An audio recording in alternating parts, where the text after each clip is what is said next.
I mean, I'm the one that put this out. I should be able to say it. Anyway. Rom buys Nog's pajamas. Quark's finger doubles as a death ray. And aside from playing Domjaw and watching the Bajoran transports dock, it seems like Jake and Nog spent most of their time doing nothing. But there's no one they'd rather do nothing with than each other. Hello, everybody, and welcome to the Seventh Rule with Cirroc Lofton. Hello, hello. My name is Ryan T. Husk. Today, we are doing a review of Deep Space Nine Season 4, Little Green Men, with very special guest, Mr. Jack Trevino. This episode was directed by James L. Conway, written by our good friends Ira Stephen Bear and Robert Hewitt Wolf, and the story was written by, what a coincidence, Mr. Jack Trevino, and also Tony Marbury, who was going to join us, but she's feeling ill, so we wish her the best, and hopefully we'll see her again real soon. How you guys doing today? Pretty good. Yeah, pretty good. I'm excited about this episode. It's a good episode.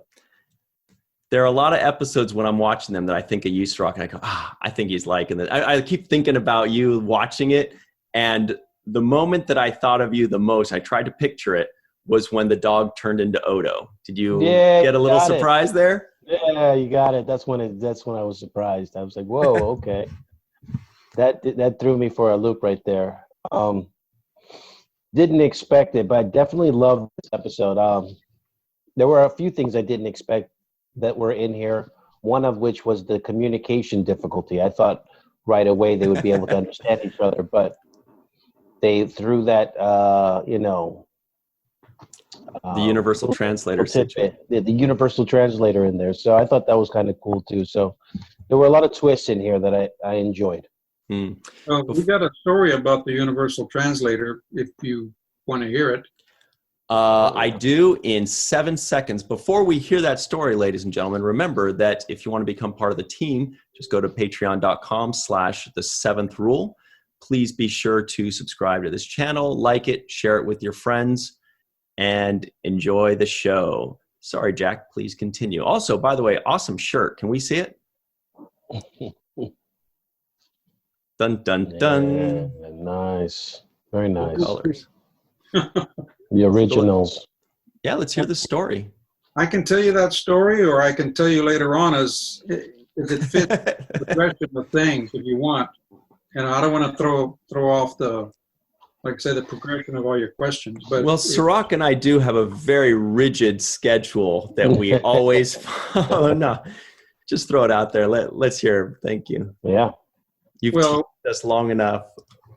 I'll get into how we pitched it and everything in a little bit, but one of the things that Robert Wolf, he called us up and he said, look, we have a number of things we want you guys to include in the story. And one of them is that the universal translators don't work. So then, that's going to compound the issue of them being able to communicate. So we said, well, where are the universal translators? Because we would see them, I think the comm badges also served as universal translators. But with the Ferengi, you don't see anything like that. And Robert goes, well, I don't know, that's y'all's problem. You guys got to figure it out. You figure it out, and we'll tell you whether or not we like it.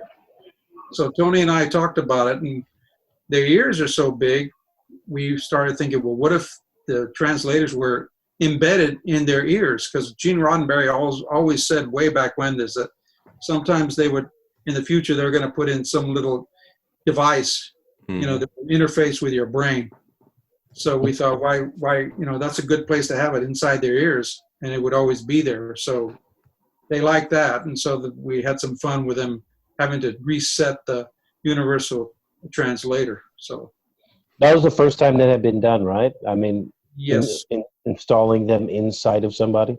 Yeah, well, I don't know for sure, but I think so. I believe so too. And it added a lot of humor. It was really good stuff. Before we talk about that, though, I'm glad you brought up Mr. Robert Hewitt Wolf, because a very big shout out to him. He's been great to the show. We love him. He's very active on Twitter. Follow him on Twitter, ladies and gentlemen, because he's a lot of fun, very insightful. Also, last week, I tweeted him. He said, hey, you know, he did a Twitter thing like he does, saying, ask me anything and I'll answer them when I get back to it. So I sent them a question. I said, Cirroc and I will be reviewing Little Green Men in a couple weeks on the 7th Rule. Is there something you think people should specifically watch for when rewatching the episode? Or maybe your first impression/goal, when you were initially presented with the story idea? That's where you come in, Jack. So he says, answer number 1, I think it could be fun to see the things we were spoofing first. Movies like Them, or the original Thing, and the original The Day the Earth Stood Still. I feel like they're less well known now than they were back in the day.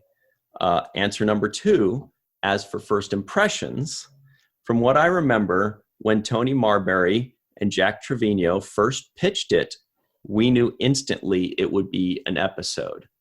So 2 things there. Number 1 is that he knew your names still 25 years later. He remembers and spelled them correctly, by the way. Everything was spelled perfectly and he remembered it. So that's a testament to you guys and to Mr. Wolf. And the other thing is, it was such a good idea that he confirms once you pitched it, and you probably saw that or felt that in the pitch, that they reacted like, I think we have something. Well, initially we pitched it to another person, and they were, what's Roswell? They weren't aware of it. But we gave him the story and everything, and he was like, wow, that's really good. I'm gonna pass that along. So they mentioned the old Robert and the old sci-fi movies, and I consider them classics. If you notice all the names of the people on Earth, those names are an homage to the actors of those classic science fiction movies, like General Rex Denning. Right. Rex Rhodes and Richard Denning. Rex Rhodes was in This Island Earth. Richard Denning was in The Creature of the Black Lagoon. Jeff Carlson, the scientist, Jeff Morrow, and Richard Carlson from Creature of the Black Lagoon. Plus, these guys would do all kinds of science fiction movies back then. They just hopped around from science fiction movie to science fiction movie.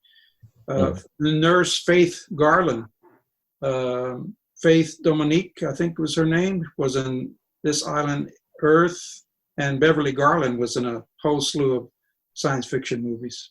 And James Wainwright, was the captain. So, and when they sent us back the revised story, they had names in it. We just had them scientists, we had nurse. We didn't give them names. I said, hey, I like what you did with the names there. And he goes, oh, you caught that, huh? I go,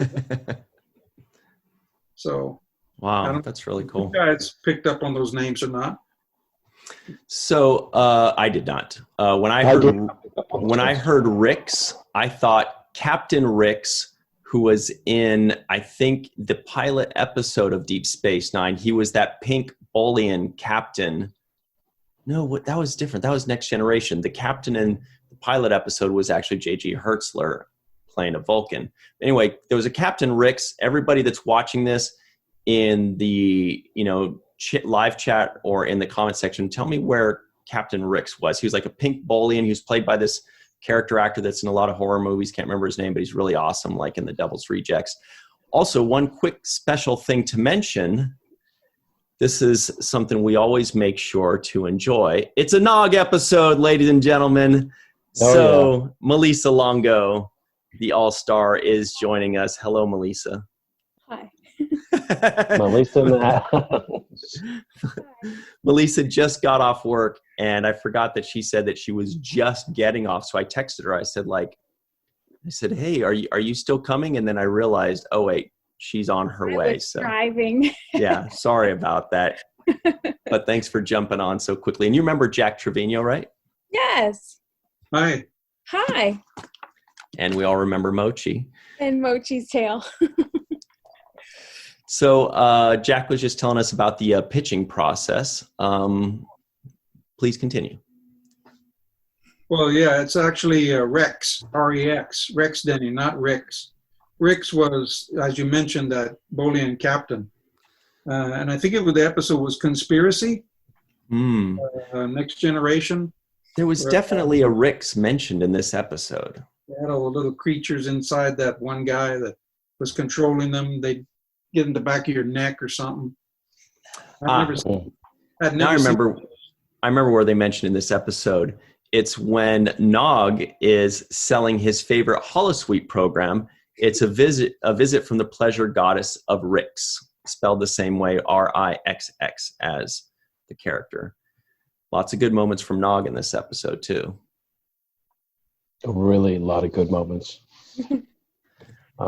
Speaking of which, Cirroc, I wanted to ask you, I know we're jumping around a lot, but since we mentioned that very quickly, while Malissa tries desperately to figure out where we are in this discussion right now, there was the moment when you and Nog exchanged pleasantries up on the balcony.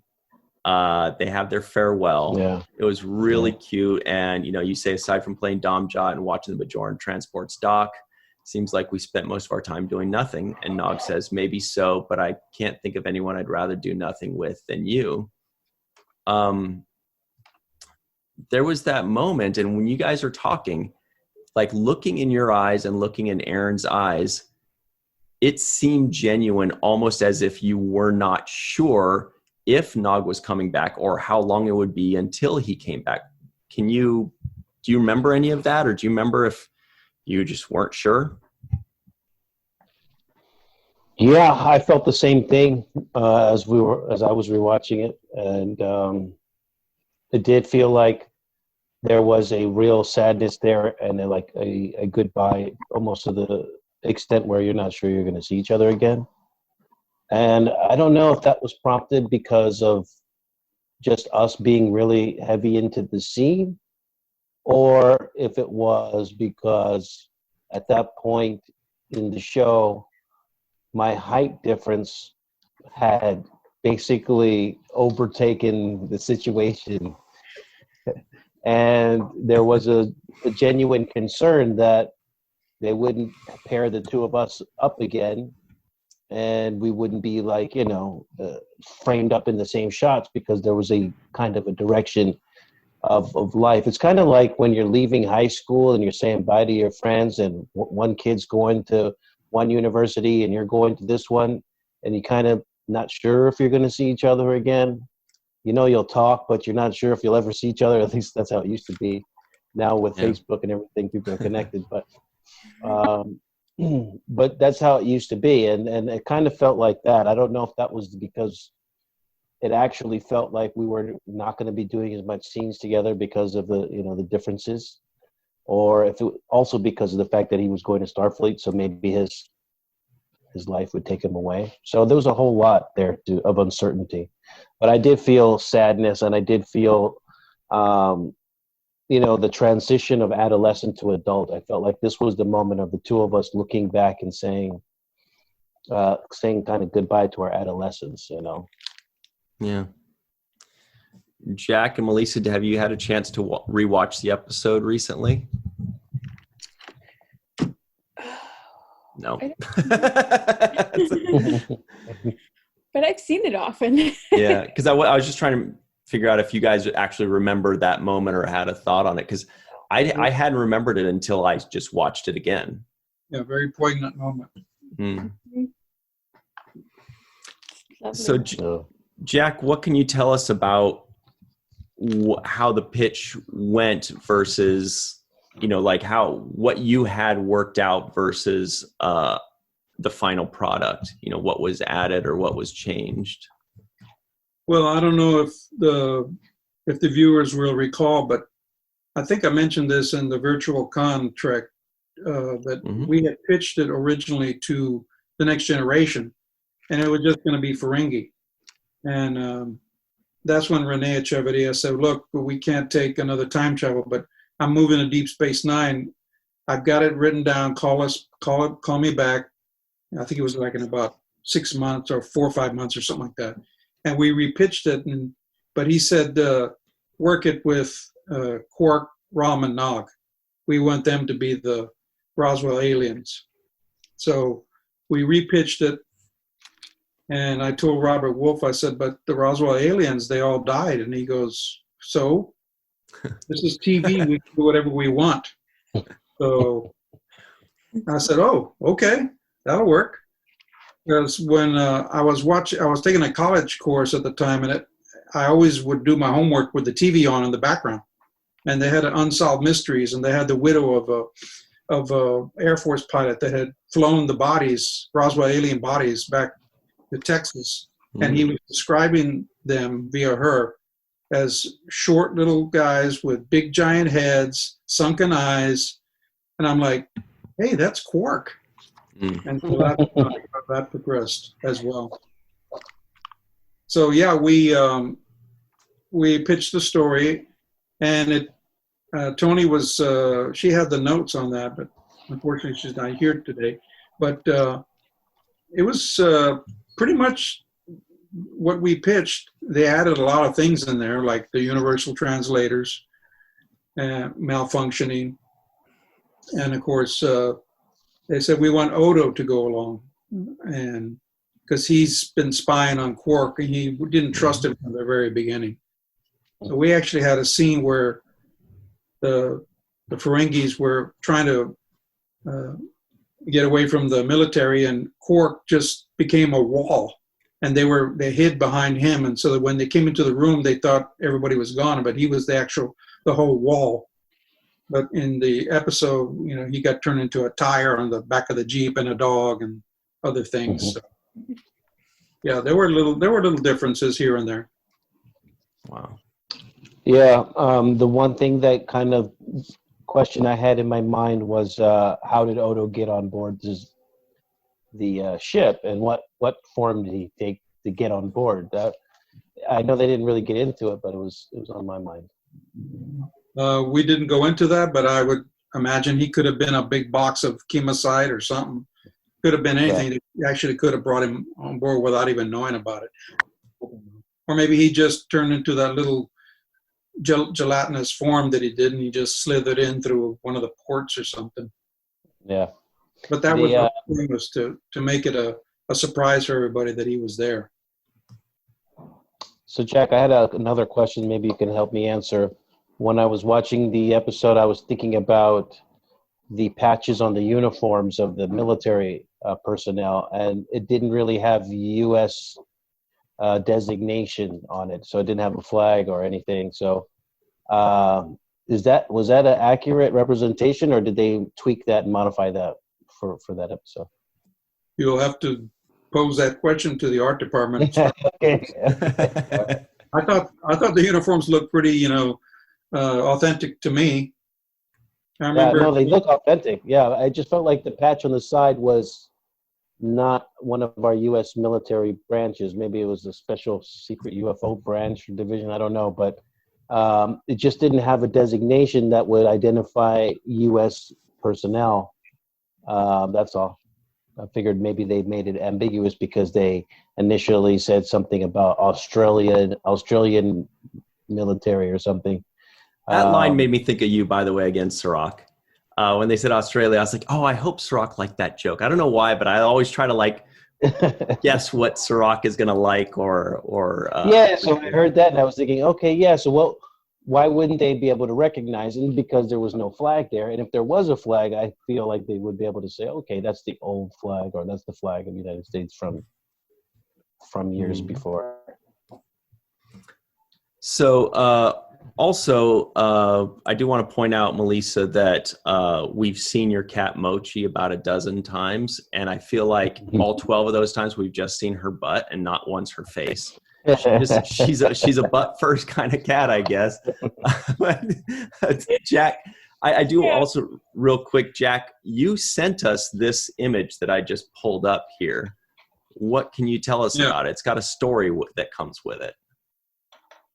Well, there was a magazine that was put out by Starlog, in addition to Starlog magazine, where they would review various episodes of different Star Trek series. And they had a review of, actually, Indiscretion was in it, and Little Green Men. And I just thought that was interesting how they actually put that in there like that. It's It's a very clever photo. So I thought I'd send it to you in case anybody wanted to see it. Yeah.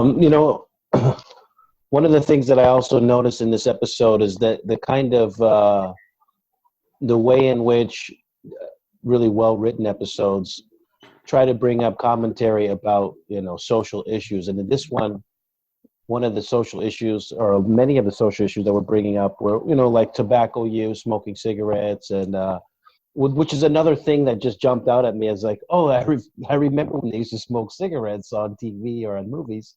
And that was another thing. But they also brought up the fact of, we use atomic weapons and things of that nature. So I just thought it was interesting to kind of have have it written in a way where you bring up these issues. Is that something you really were interested in touching upon? Well, all of that was Robert Wolf and Ira Bear, because they wanted to, because Tony and I asked, I said, is there any way we could help write the teleplay?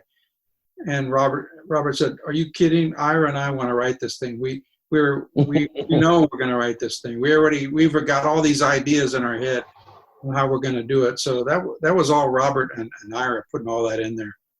Love those dudes. But we were just, thrilled that we got our names on another Star Trek episode. Yeah. Malissa, what do you remember about? There were quite a few. Usually, Star Trek gives you one or two little jabs, but there were like a half a dozen jabs where they just kept coming in with the tobacco and the atom bomb, and they're so stupid and they're so primitive, and it was pretty funny though. Do you remember any of that, Malissa? Well, one that sticks out in a big way was Quark thinking he could rule the place. Yes. He probably could because of how greedy everyone is. These are people I can get with, is what he said. So he speaks their language. Yes. So I love this episode. It's a favorite, definitely. Actually, we got to take our break right now. But when we get back, Melissa, we want to know if it was one of Aaron's favorites. No, not because I bet it is, and you're totally going to give it away. But I'm guessing it was one of his favorites. He was awesome. It was one of his big first standout moments. Rom was amazing. Quark was amazing. It really showed off how great the three of them were, more than maybe any episode prior to it, I think. Yeah. But let's take a quick break, a very quick break, and we will talk about all that stuff on the other side on the Seventh Rule. Hello, everybody, and welcome back to the Seventh Rule with Cirroc Lofton. Hello, hello. We have two very special guests, the always superstar, sunshiny, smiley, and classy Melissa Longo. Hi. Jack Trevino is also all of those things. And he wrote the pitch for this episode along with Tony Marbury, and he's been gracious enough to join us.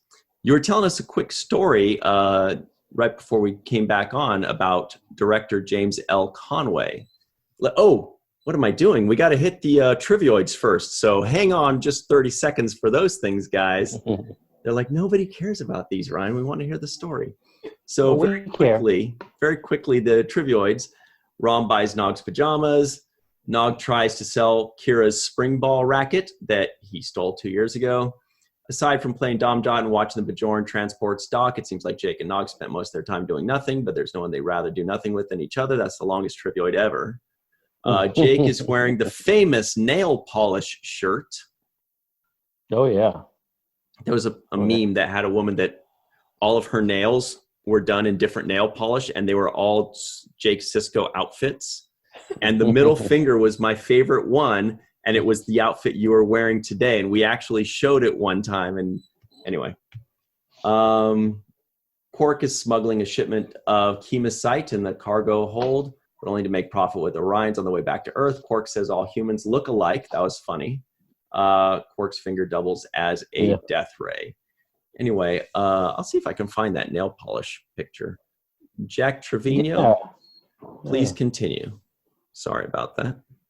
I was just asking if anybody knew that the director had actually directed a film, and I think the name of it was Hangar 18, and it was about the Roswell aliens. And I thought that was really fascinating that they were able to get the same director. Yeah, and you know who else now that you just mentioned that, one of the characters that I really enjoyed watching was this general, because he was so old school with the square jaw and the cigar. He was just right. To me, he was just like perfectly made. I know I've seen him in an A-Team episode or something like that, but the guy is a perfect general. His name is Charles Napier. I believe that's the one you're talking about, and he's definitely been around. Jack, do you know him? Or do you know of him? Oh yes, I met him back in the very early 2000s at a Star Trek convention. He's a very, very nice guy. But he was in the original Star Trek. He was Adam, the hippies. Heading out to Eden, yeah. He was one of the space hippies? Yep. Oh, wow. No way. That's a good piece of knowledge. It is. He had a blonde wig or something, but that's him. Was he? So he was like the main one, the guy with the long blonde hair? Yeah. Wow. So he was in the original series, huh? Say that again? So he was in the original Star Trek series. Yes. And they those actors, they would go to the conventions and they'd appear together. Herbert. Yeah, his character name was Adam in this episode. Yep. By the way, this is the nail polish shirt here. Oh, yeah. If you'll see the middle finger, it's a little cut off, but this lady had all of her fingers in different nail polish, and each one had one outfit from Jake Sisko. And of course we had to bring it on because our good friend Mr. Aaron Eisenberg really loved that middle finger game. And this is officially the middle finger here. That's the perfect picture to use. Well, let's talk about Aaron's performance too. What do you guys think of that? Malissa, I know you haven't seen it too recently, but your eyes widened enough to tell us that you're very aware of it. Oh, of course. I think he was amazing in it. There's so many great lines, and he just nails them every time. Australia and this blue blob. What's there about our blue blob? This blue blob. No, he was great. First of all, I love the fact that his pajamas were like tie-dye. His pajamas were the most colorful pajamas you'd ever seen. They were more colorful than the shirt I'm wearing that Ryan just showed. I was like, wow, his pajamas are really bright. The other thing I thought was great, though, I mean, just his performance-wise, we're talking about Aaron Eisenberg's performance, and I thought it was superb. For one, when Kira discovers that he's selling her racket, and his comeback was, and to think it was sitting on the bar the whole time. There it was. Right. And then he walks away. Perfect comedy. This was a comedy clinic for Aaron Eisenberg. This is something that he is mastered. The other thing I want to say is, how long have we been standing here? How long have we been here, kicking it at our hangout spot? And his answer was 22,147 hours. And then he said, just kidding, but it was a lot. And the way he said, just kidding, but it was a lot, there was so much depth in that sentence, in that delivery. I just loved his facial. I loved his inflections in his voice. It was comedy. It was all of those things at once. So it was just hit every note as a performer. The other thing that I thought was fantastic that Eisenberg did was when Rom was shaking his brother down and he said, hey, yeah, I know you've got all that cargo back there. I checked around and I'll keep my mouth shut for 20%. And then and then Quark looks over at Nog and says, I bet you won some too. And his answer, Nog's answer and his performance was Perfect. awesome. He comes and he says, as a Starfleet officer, it would be I would be my sworn duty to blah, blah, blah, blah. And then he's like, I'll take 10%. Yeah, he's like, but I don't technically start until tomorrow or whatever. Right. And just the delivery, once again, it was like it went from serious to just comedy in the same sentence. And that's just, to me, another example of how great he was. And then, the last thing I'll say is very subtle, but just the fact that he was like, nurse, my ear's bothering me. That was It was like, I couldn't stop laughing when I saw that. I said, oh, he is such a perv. and he was going like, So Rom, Exactly. come to think of it, my ear's kind of hurting too. You're right. Yeah. Yeah. It's like they're willing to do this over here. Okay. Yeah, I loved Eisenberg's performance in this, and he actually was clever in the moment when it really got critical, like when the heat was on them Right. and they were, facing that moment, and Rom completely breaks down like boogie, I can't deal with it anymore. And Quark has lost control of the situation because they are no longer negotiating with him. At least Nog was smart enough in that really critical moment to say, hey, guys, we got to come up with a different plan. Your plan's not working, and you're just screaming for a Moogie.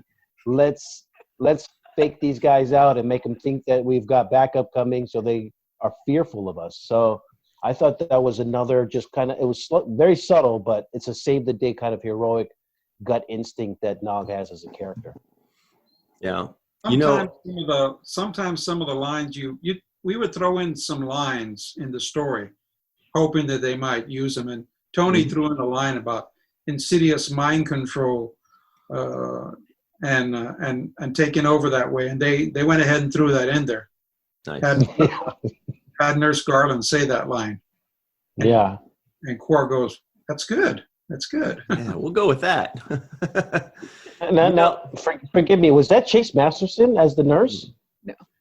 No, she looks so much like her, though. So crazy. No, what was the lady's name? I looked her up too because Megan Gallagher. Right, that's what it is. You got it. Mm-hmm. But just for the record, it would have been great to have Chase in that episode, as that scene, in that position. She could have I just definitely thought it pulled would that have off. Yeah. Yeah. I did want to say, just to kind of jump on what Cirroc was saying about Aaron's performance, is that in the later seasons, later years, he was a much more serious kind of character, there was still some humor, but he was a much more serious type of character. And then in the first seasons, 1, 2, and 3 especially, he was more of a comedic character. And it's almost as if, he had that arc from, the impetuous, mischievous youth into this serious, battle-hardened Starfleet officer. And we almost get a little microcosm of that entire 7-year arc in this episode, because he's comedic. He's a scoundrel with the lady. He's a scoundrel trying to sell his stuff that he stole from Kira. He's a total scoundrel. He's a mess, and he's funny. But then he also shows, business acumen. He also shows, Starfleet smarts. He learns so much about Earth just from the encyclopedia he got or whatever, so quickly. And he kind of turns into the guy that saves the day and the guy that figures out the plan to get out of here and how to outsmart the people. And it just kind of was a nice little revelation when you were saying all the great things he did, Cirroc. It made me realize that he kind of just had that full arc in this episode. I like the way the Ira and Robert put in that little short line where Nog says, hey, Uncle, doesn't this human look like Captain Sisko? Yes, so good. Yes. So they tied that Okay. episode from, I think it was it season 2 or 3? 2, 2, 3. Yeah, okay. Mm-hmm. Somewhere Past around. tense. And he goes, Never mind that now. We ain't got time for that. All humans look alike. Yeah. Yeah. Yeah. I thought that was another little tie-in, but they as you said, Jack, you're giving us the history of the names that they were using for the characters and how they actually are based on real, characters and actors who played in movies before this time. So the amount of detail to paying homage to different things, I think, is just remarkable. And I love the accuracy of the set and the different things that they were using around to make it look like you were really feeling the 1940s in there. But the performance is what made it work. And you have the Ferengi essentially going on an adventure. It's an entirely Ferengi story, and it plays so well. Of course, Quark does what first you're like, hey, don't upset the timeline. You know the protocol. We can't do anything. And he's like, yeah, right. Screw that. I'm going to sell them military technology. You guys want quantum torpedoes?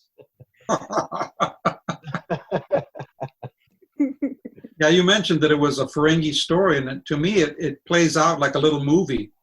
And I even mentioned to Robert, I said, hey, maybe we could turn this into a two-parter and have like a little Ferengi movie. He says, don't get cocky. Don't get cocky, kid. It's like a Star Wars line. New episode, let's leave it at that. But yeah, I think the Ferengi moved to a different level after this episode. All the characters advanced, and the Ferengis were different after that. I'm talking about the three main Ferengis. Mm-hmm. And you mentioned how many times and Nog character says 2,200 whatever and 47, because they always use the number 47 in a Star Trek episode somewhere. Right. And when we pitched it, and they asked what year was Roswell, and I said 1947, and he goes, "You're making that up." That's perfect. Yeah. In July of 1947. That's why they have that calendar on the wall. I think it's Rita Hayworth. And July, right? July 1947. Yeah. So he said, well, Ira Bear said, well, heck, it's got a built-in 47. It's built in. We got to do it now. We just. So everything kind of like fell in place for this episode to be done. So, Malissa, tell us, because I know you and Aaron spoke very, very much in detail about Deep Space Nine and all things Star Trek. How did Aaron feel about this episode? I do believe it was one of the ones he was most proud of. Yay or nay? I honestly can't remember him mentioning how he felt about the episode. Was it this episode? No, it wasn't that one. I do know that for an episode like this, that he and Armin and Max would rehearse together. Right. And he was always very fond of those rehearsals. And this one, I'm trying to remember, there was something that somebody brought up and I can't remember. This is happening often. I can't remember. Well, you did, in fairness, just get off work. So it's hard to kind of change the channel like that in our minds. And you also didn't know that I was going to put you on the spot like this and be like, tell us everything you know about this episode. No, I think he would have been proud of this episode. I don't know that we watched it together, though. So, because anytime there would be an episode that he was in and I was watching it, he'd be like, oh, I remember this moment, and I remember this moment, and I remember this moment. But we didn't have that with this episode, interestingly enough. But he did great work, so I would imagine he would be proud of it. I do know, I talked to Aaron one time, and he said that they would get many, many good compliments about this episode.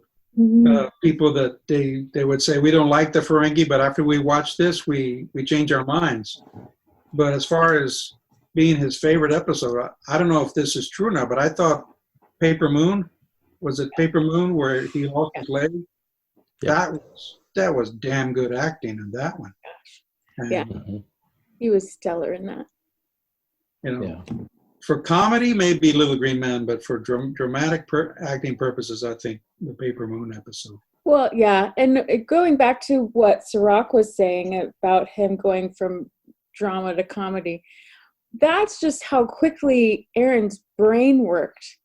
So it was easier it seemed easy for him just to flip-flop between, I'm talking about something serious and then throw something funny in there.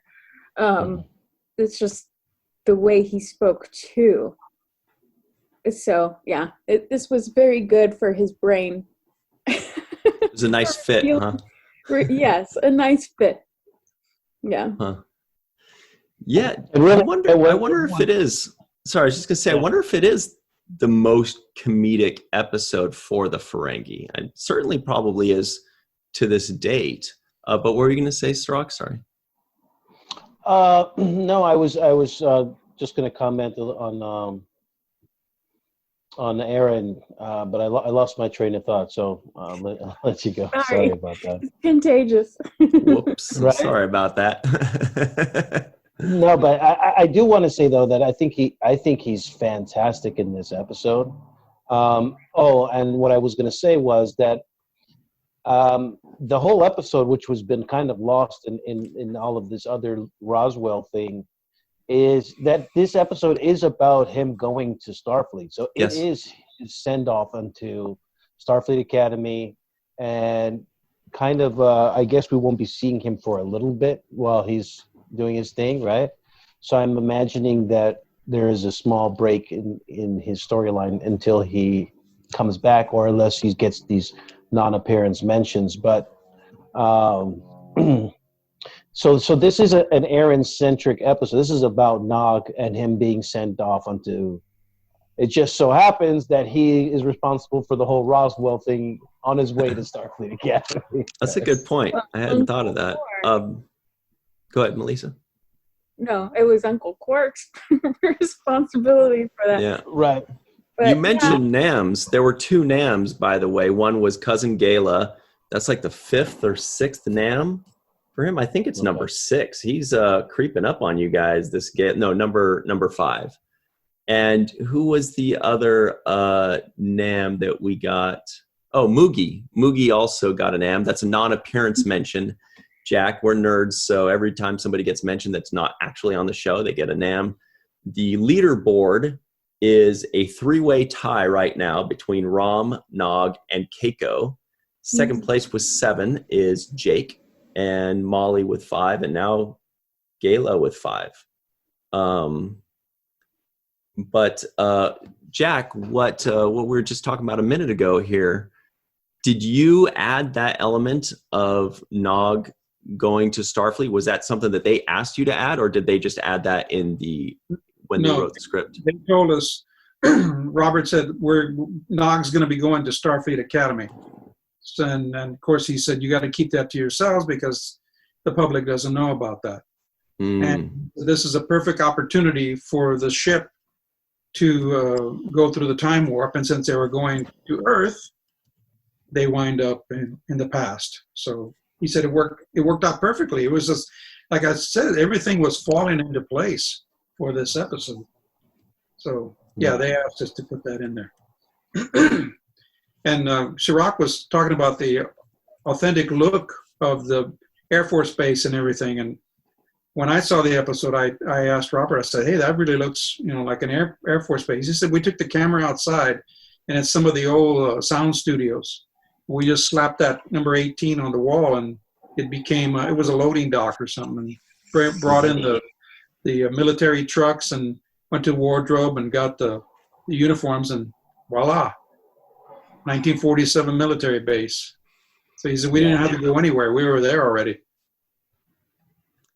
I was going to ask that because I had a feeling. I was like, that could just be outside at, the stages, because that's a way cheaper and easier way to do it than going out to Nevada. And because it was out there and they had been doing atomic testing, we thought, Tony and I thought about using the energy from the blast to fuel them, the ship to be able to go back. And Ira said they couldn't find a good enough footage of a blast. So that blast is actually, I think, a hydrogen bomb blast, he said. Mm-hmm. But color-wise and stuff, they were able to make that one look the best. I wanted to say one final thing about something a little bit different, which was the directing / editing. I thought it was a really smart move when when Quark was talking, and they actually switched from speaking normal to jarbled talk in mid-sentence. No, it was when the dude was talking, the military dude. He says, she may be on to, and then when it starts, as they switched the camera angle, they switched the shot. And that was so smart, because it really puts you there to where, like, the second we switch the angle, it's like a totally different kind of sound that we're hearing. And that was really smart.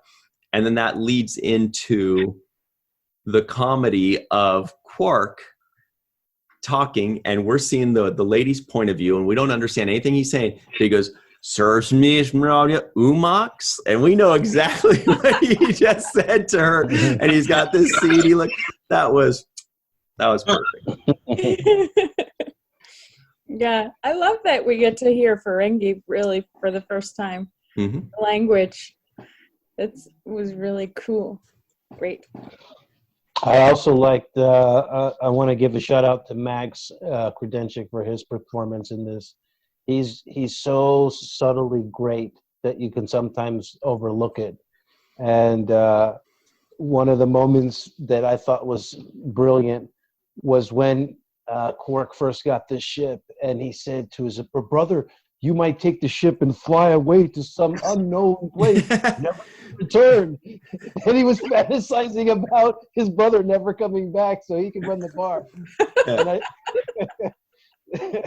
I just love the way he said, "You might do that." And then Quark's like, Pop burst his bubble, like, get back to reality. It's not going to happen. Forget about it. Yeah, Rom's one of those guys where when he thinks he's being tricky, but Quark's like, "You're not. It's no." Yeah. He gives a pretty good look in the very last scene when Odo takes Quark away, and it's going to throw him in the brig, and Rom just sits back and smiles devilishly. Yeah. He said, "Don't worry, I'll take care of everything." I got it. Yeah. Thanks for reminding me. There was one other quick look that I really wanted to point out, and that was before they time travel, when they're just about to, and Rom comes up with his mad scientist scheme of the chemosite and all this, and he's going through this whole thing, and it shows, and I had to rewind it to watch it 2 or 3 times, because, when something's really good, you want to see it a couple times, and Quark's like watching Rom talk, and then he looks at Nog, he goes, like that, and Nog looks back at him, he goes, like, he's kind of like, he's like, I don't know what he's talking about. But that was also beautiful. I want to make sure to give them their dues there. But I mean, just really 3 amazing actors. I wanted to bring up the same point, so you brought up exactly what I was thinking of too. But that's why I want to follow what you just said with the line, and the line was, "Rom, you're a genius." and he said, and Rom's like, "I am," and he says, Quark says, "Well, how should I know? I have no idea what you're talking about." And that, I mean, just the comedy was just amazing. I love those moments, those lines.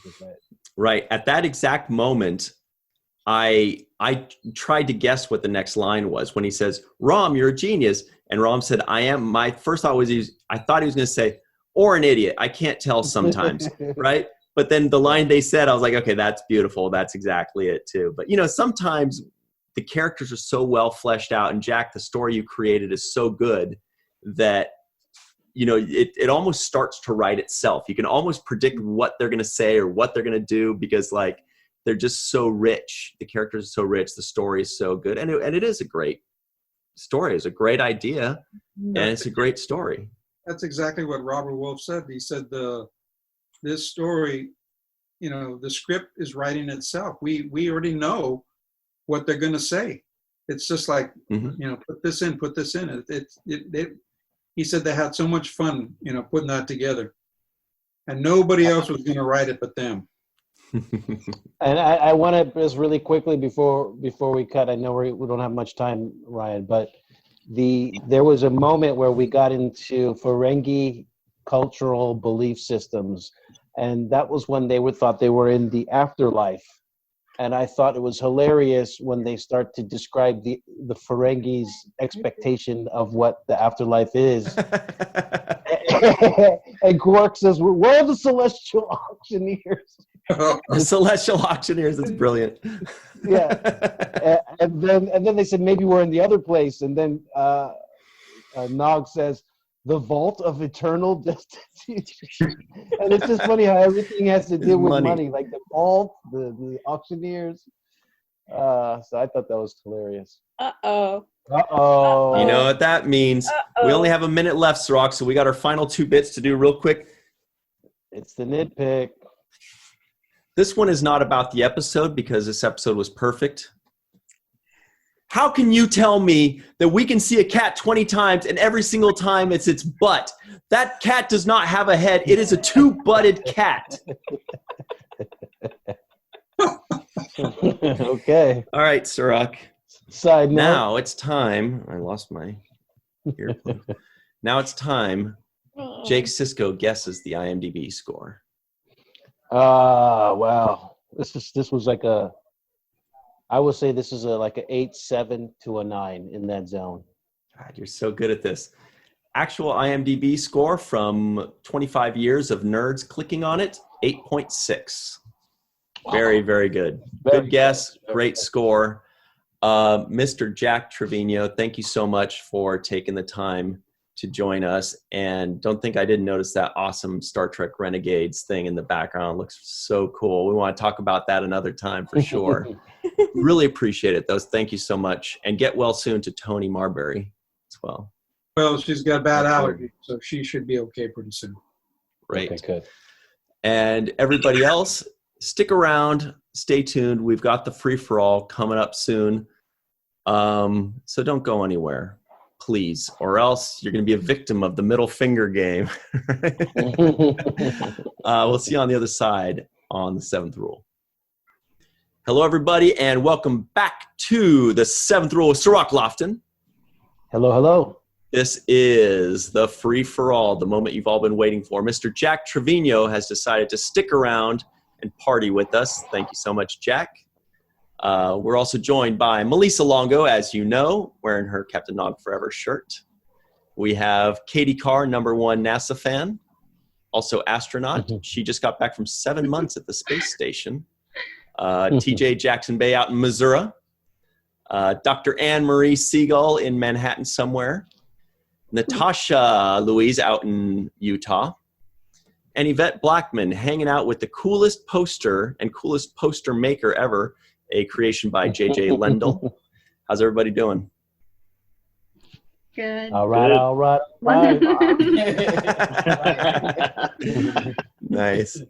So let's just open it up. If any of you have any kind of questions you want to throw at Jack, poor Jack had no idea we were going to do this. But if you have any questions for him, you know, what the process was for pitching, you know, how many episodes he has pitched, or any shows that he may have pitched to as well, or specifically about this episode or about his writing partner, Tony, let's hear him. Anybody have any questions? Wow, that was quick. What do you got, Katie? My question is, out of all like the supposed UFO encounters, what made you choose, you and the other writers, Roswell? Well, I had seen a documentary on Roswell when I was a teenager, but I had always been interested in UFOs. And I mentioned in the previous segment that I was taking a college course, and I would always have the television on in the background. I had to have some kind of noise. And it just happened there was a Unsolved Mysteries episode on, and they were interviewing the widow of the pilot that flew the alleged aliens to Texas, to the Air Force Base. And she was describing them, what he had told her, and that they were short little guys with big heads, sunken eyes. And I started saying, wait a minute, that's Ferengi. Those are Ferengi. What if the Ferengi were the Roswell aliens? And as I mentioned again earlier, that we had pitched that to the Next Generation, to Rene Echeverria, and he said they couldn't do another time episode because they had already done a time travel. They were limited to one per season. But he said, I'm moving to Deep Space Nine in about 4 months and repitch it for those Ferengi, and then we'll look at it again. And that's how it evolved into the Little Green Men episode. Wow. Thank you. It's one of my favorites, so Thank you. it's a joy. That's what do you like so much about it, Katie? We went nuts about like the acting and the writing and the comedy. Is there anything beyond that? I rewatched it last night with my mom, and what's even special is that it's one of my mom's favorites. You know, and I remember when we first saw it together, we like really looked forward to it because I read her the synopsis. So it's just kind of like more of a special one between us. But I love how they used history. I thought like the costumes were really accurate, and I don't know. I just thought Armin, Max, and Aaron it was pure comedy joy, and it was all wonderful. And I actually, when I rewatched it last night, I had no idea that Quark had named his ship. I never picked up he named it Quark's Treasure. Quark's Treasure. And I thought that was so brilliant. So no, it was just it's a wonderful episode. Well, anybody else have any questions or just thoughts on the episode in general? Because we could talk about this episode all day. It's such a good one. Jack, when you originally envisioned this episode, was it as a drama, a more serious play? You got cut off there for a minute, but it sounded like you asked if it was going to be a comedy or a drama. It was going to be a comedy. I always thought of it as a comedy and all the comedic things that could happen, but with a little bit of drama mixed in. It wasn't a full-fledged comedy episode. Now, I hate putting people on the spot. Just kidding. I kind of like it. But TJ, I know you've got some kind of thoughts or questions about this episode because you always do, and because you've read 100 Star Trek books. So you probably know more about the Ferengi than any of us. I don't know about all of that. When he said, I don't want to put anybody on the spot, I was like, oh, I didn't know it was going to be me on the spot. I wish Quark could have kept the ship a little longer. I would have loved to see what other shenanigans he could have got into gallivanting around, trying to smuggle stuff. I always liked this episode. I remember watching it when it first aired also. And I thought it was just like Katie said, I thought it was neat to tie in with history and the big Roswell deal with the weather balloon. I always think it's funny when the military, just thinks that, oh, this is too wild. We absolutely can't tell, anybody about this. We can't bring the proper people in to evaluate the situation because then, the cat will get out of the bag and people will panic and all that jazz. But I thought it was super comedic that they immediately, you want to work with the Russians. Tell us about that. Yeah, tell us what you know about these Russians. You're Russian spies, aren't you? Which was kind of like, I don't know if it was intended to be so, but a nod back to what what's the original series episode where they go back? It's not Assignment Earth. I think it's I forget the name of the episode where they go back and get this guy off of the airplane, and then they beam down, and of course, they get captured and they think, that's the one where there's spies. something on the wing. Yeah. Return to the Mars. No, I'm just kidding. That's the Twilight Zone. Yeah, What is it, that's Jack? You know it. Hey, that's the Twilight Zone. Return to Tomorrow. Mm. So also another good episode in the original series. And I also thought it was quite comedic that Quark and everybody thought they were in Australia. Well, if you Australians don't want a deal, then I'll go to another nation state. It's like, we're Americans. They'll be calling us no Australians. And I don't think there was a person on that base that didn't smoke. Like even on the establishing shots outside, the people that were just extras walking around were lighting up cigarettes. Yeah, and the one dude lit 2 cigarettes, one to. I'm like, wow, that's such chivalry. Like that, he's actually. My mother said that too. She was like, "Did you notice how I lit one for her?" I was like, "Yeah, that's so sweet." Yeah. Yeah. Here you go, sweetie. There goes It's 6 deadly, but minutes of it's your life. sweet. I was Good thinking attention. that's a bad way to pass by. I was thinking the Corona. I was like, these guys can't be sharing cigarettes and saliva. But that was good attention to detail, though. Adding those little Yeah. details and like a little calendar, as you mentioned before, Jack. All these little nods to the old days, and Quark's reaction to the cigarette was reminiscent of when T'Pol reacted to the cigarette in, I think it was the worst three-parter ever. To this. Yeah, no, you're right. That came later, but I'm saying what it wasn't reminded me Carpenter of. Street? Wasn't it Carpenter Street? No. It was North Star, no. Something Creek. Carbon Creek. Carbon Creek. No, wasn't it the That's it. where I thought that was DePaul's grandmother. Oh, that's right. Yeah. Yeah, you're right. It was when she goes goes back to Detroit with Archer. Yeah, that's what I thought. Right. yeah. And she says, Right. extinguish that immediately. Extinguish that immediately. Yeah. I love that episode. So- You said it was bad? Am I going to have to bring out another episode defense? Yeah, who said it was bad? Not me. You.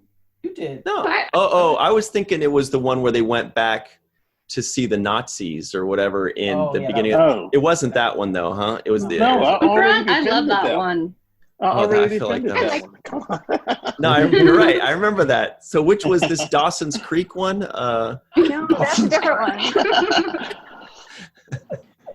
Don't talk about Dawson. Or the one Vulcan fell in love with a human or something? And wanted to stay on Earth? Yeah, didn't one of those guys stayed in the Carpenter Street one? Carbon Carbon Creek. Creek. Carbon Creek. Where is Carpenter Street? Where am I getting that from? I don't know. We've only just begun. Okay, I do have another That's a question that I Carpenter just song, you thought guys. of. Sorry, I go ahead, know. Katie. I know Anne-Marie shook her head, so that means she did. Sorry, go ahead. My other question is for Jack, and it is, what inspired you to come up with the Ferengi language? Because I forgot, and now I remember that was one of my favorite that's parts, right. was the Ferengi language, and what other dialects did you get inspired from to create it? Well, we didn't actually create the language. As I mentioned in the previous segment, Robert Wolf, when they told us we were going to be allowed to write the story, he said we have a few things that we want included, and one of them was that the universal translators were malfunctioning. So they thought that would add, more mystery to, if an alien shows up and you're able to understand what they're saying, then, but if they're talking this weird language. So I'm sure they had some Ferengi. They have every series had a person that would handle all the language and things. So we just came up with the idea of the universal translator being implanted in their ears and that they were malfunctioning, and that led to the comedic scene. But as far as the language, they came up with it. Okay. Thank you. You're welcome. I have a follow-up to that language question about the universal translators being in their ears. Wouldn't that cause a problem with all the umoks that they get? They could accidentally turn them off Mhm. all the time. Why I got so many questions now.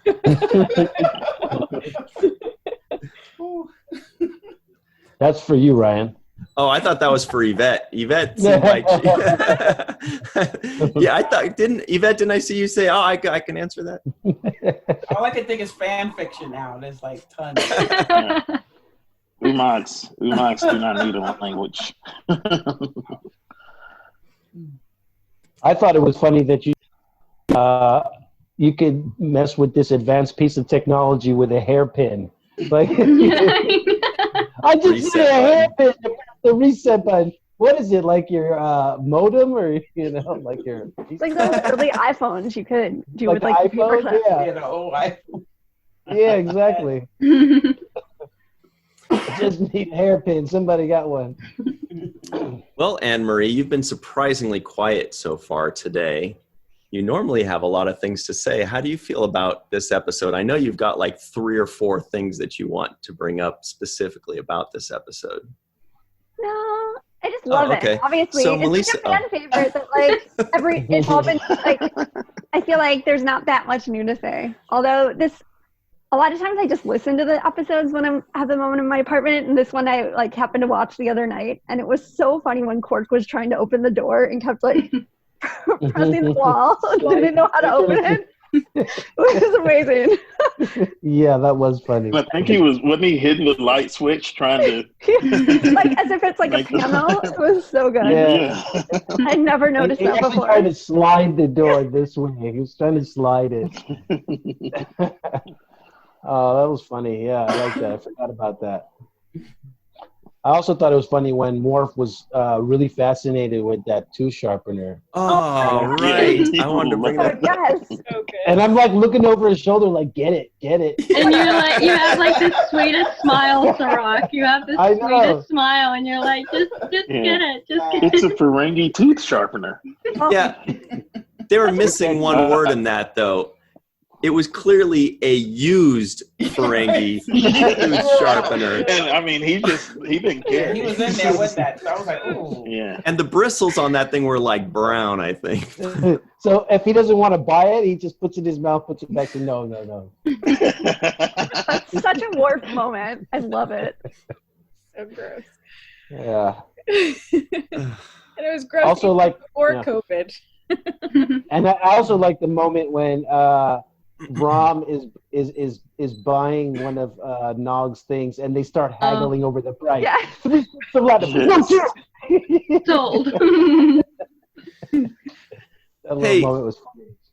This is a good question for everybody here. We already kind of talked a little bit about when Jake and Nog kind of said their farewells. And And I know. actually cried the other know. night and texted you like, what's wrong with me? oh, is it because of that episode? Yeah, it was because of that moment. Yeah. Okay, so yeah, they shared a moment. The characters, and it felt like the actors did. Like there was like a really good look in their eyes, both of them, where it seemed like it transcended beyond the characters and into the actual actors. And I guess, Mike, well, let's start with you, Anne-Marie. How did you feel about that You know, moment? Did you feel I like started like tearing up and being like, oh my God, what's wrong with me? The pandemic's gone on too long. It's just really beautiful. Well, let me ask a question of Cirroc. Did you and the other actors that were recurring characters, how did you feel? I mean, did they tell you in advance, oh, don't worry, you're going to be coming out in so many episodes this season, or did you just get the word, a couple of weeks before you were going to shoot, or how did that go? Because how was it among the other actors? Because did y'all know that more episodes were in store for you in advance, or just No, we had no idea. And the scripts would come sometimes a day or two before we would start shooting. So you wouldn't have much time to prepare. And you didn't know what was coming next down the pipeline. So characters didn't know if they were going to be brought back or not. They didn't know if it was their last episode or not. And then in between the ends of seasons, we weren't sure if we were going to get picked up for another season. So there was always that uncertainty, waiting around for the phone call, like, yes, we got picked up. We're going to be doing another 26 episodes for another season.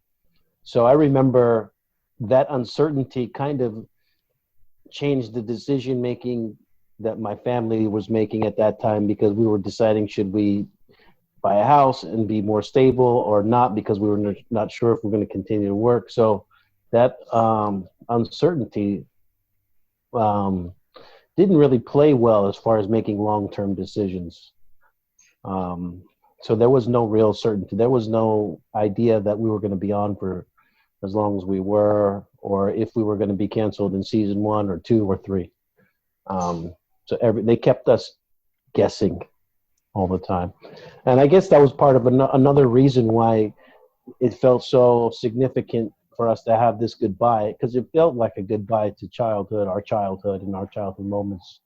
And I think that was the real sad part for me when I was watching it. It was just, I did feel like I was leaving the kid side of hanging around, having nothing to do, and, only being worried about homework, to now having to face more adult life decisions. So I felt that moment, and I felt the seriousness of that moment for both of us.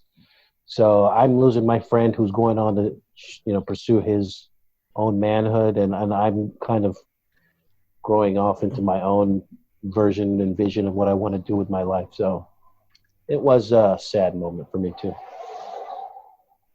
Like, I don't know if you know, I'm sure obviously you do know more about it, Malissa, but I remember hearing Aaron in an interview saying that when they decided to send him to Starfleet, he kind of felt like they were writing him off the show, but then Ira, I think, had him over for lunch, or like had him out to lunch to say, actually, it means we're going to want you way more.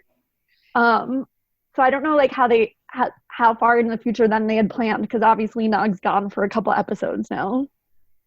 Yeah, no, I do know when he learned that Nog was going to Starfleet, he was like, well, that's it. I'm off the show. I'm not coming back. They're gonna do to me what they did to Wesley. So, Ouch. I'm off the show. So then I guess he was talking to someone, and it got back to the writers, and Ira brought him up. Was it Ira or Rick? I can't remember. Maybe Rick. It might have been Rick, but brought him up to his office and it's like, no, we love you. It just means that you're going to work more now, not less. And he's like, oh. The solution. So, yeah. And yeah, Aaron was a reoccurring, so he didn't have the regular contract, the contract for the regulars. So, but yeah, he was definitely scared of going to Starfleet, but then he learned, it was like, oh, okay. Yeah. Hey there, Sue. How are you? Dr. Sue V. Gruner.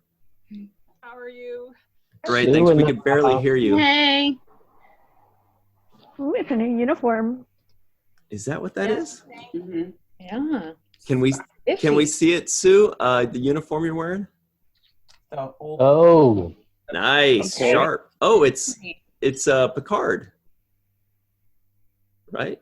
No, it's Sue. Whoa. What are you talking about? That's not Picard. And to put a little funk on it, Oh no. Looks great. sweet.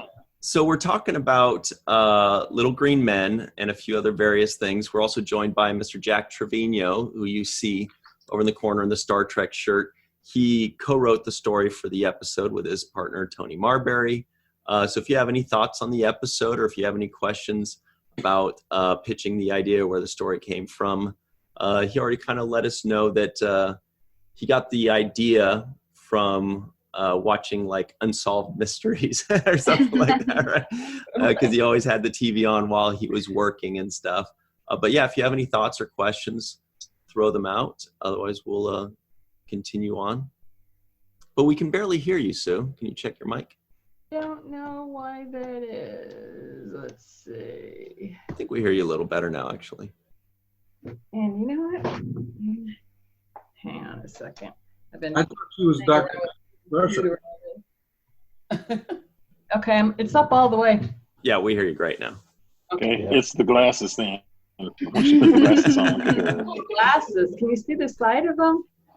Wait, let's see. Hang on. Oh, whoa. Oh, that's neat. Wow. Oh. Side of the glass? Funky. They're called, the brand is called Parasite. Gotta love it. Jack, Sue's an entomologist, so she loves bugs and insects and parasites and or whatever. as the Ferengi would say, a chef. Food, yeah. You got 100 points, TJ. Klingons would say it too, right? I Yeah. think there's a Klingon chef that likes to grab parasites by his hand. Here, eat that. Found my tribble. I've been looking for 5 years. Jack, did you come up with the name Little Green Men, or is that the writers that did that? We came up with that because, as I mentioned, it took place in the late 40s, and they call them bug-eyed monsters or little green men from Mars. And then I asked Tony, I said, "What about little green men?" She goes, "That's perfect. That's perfect." Mm-hmm. And she came up with the name Indiscretion for the previous episode that we did. So it worked. Wolf said it worked, so they liked it. Maybe you could give us a hint about, I know you said you'd want to maybe talk about another time as well, but can you give us a hint about the third episode that you sold to Star Trek, but it was not produced, so it's like a lost episode. This is like still kind of in our head canon as an official episode almost. Well, it was called Quorum, and it was about an alien race starting an embassy there on the station, and a crime was committed, a murder, and our characters were inside that area, and so according to their law, everything gets locked down. They cannot allow them to leave, and that everybody has to, try the case and resolve it. It has to be unanimous, and everybody had to have a unanimous answer to the who had killed who or whatever. And they knew if you were lying, so you couldn't just say yeah he's guilty or he's not guilty. They read your brain impulses. So Garrick has to convince everybody this person is the opposite of 12 Angry Men. As soon as you said Garrick, we're like, okay, I see where this is going. And so he takes every one of the characters on a journey through their past, time on the station and their past lives, and reveals a lot of things about the characters that nobody knew. Even though this would have been in season 5. Wow. So we proposed that Jake, the reason he didn't want to go to Academy was that he believed he was a coward, and it was easier to write about things than to actually do them. And Kira had a baby, and that she had it aborted because she thought it was going to be a Cardassian, and they didn't have the equipment with them when this happened, and it turned out that it was a Bajoran. So she had great guilt. Aww. And I can't remember the other things. Everybody had a secret. And so although they didn't turn this into an episode, they took a lot of those nuggets, and I think they turned them into episodes, like Nor the Battle to Be Strong. And there was an episode, one of my favorites, where Kira actually becomes pregnant. Nana was actually pregnant. I think she was having Miles and Keiko's baby, if I'm not mistaken. Kirayoshi. But there were a lot of things that I think that they used that story as a launching point for additional episodes. Mm. We even called them up and said, "Hey, wait a minute, what about this?" And then they go, "Well, yeah, what about it?" I said, "Well, that was what was in our story." He goes, "Yeah, you got paid, didn't you?"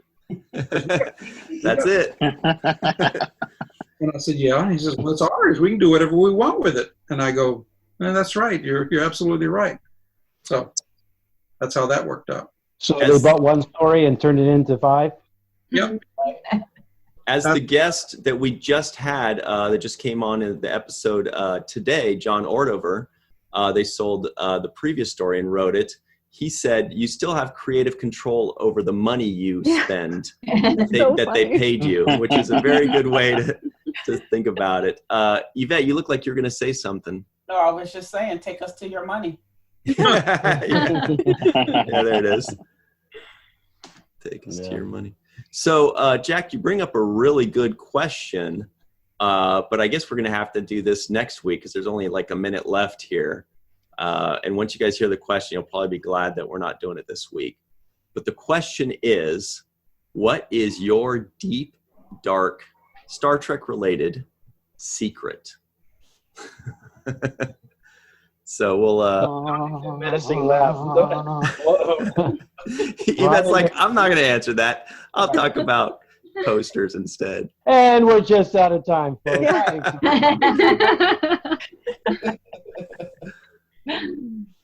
Anyway, yeah, we are out of time though. But thank you all. Unless one person, we have time for one person to volunteer their deep, dark Star Trek related. Oh, you. Oh, okay. Oh, very good, Anne. Good save. Thanks. I have not watched TOS all the way through. Cannot get through it. I laugh too much. Can't do it. I have a feeling that's a lot of people's secret. Like I pretend We're to call getting a myself divorce. pretend to call myself a fan, but you know, like I just can't do it. Just can't. It's a hard Maybe ride. someday I'll be strapped in a bed and they'll make me watch it, but Yvette says it's a hard watch. Alex, we just heard you in the background. I guess that means you do not agree. No, I support my wife in all things. It's kind of hard to get there.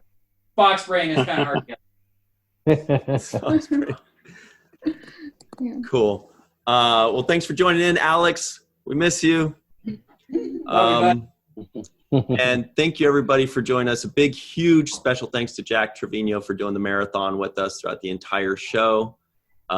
Special thanks to Melissa Longo as well, TJ Jackson-Bey, Katie Carr, Dr. Anne-Marie Segal, Miss Natasha Louise, and Alex, Yvette Blackmon, Tom, Dr. Susan V. Gruner, PhD, Cirroc Lofton, as always, for flying the ship, and Mr. Aaron Eisenberg for being the wind beneath the wings of that ship. And thank you all very much, and we'll see you next time. Always remember the 7th rule.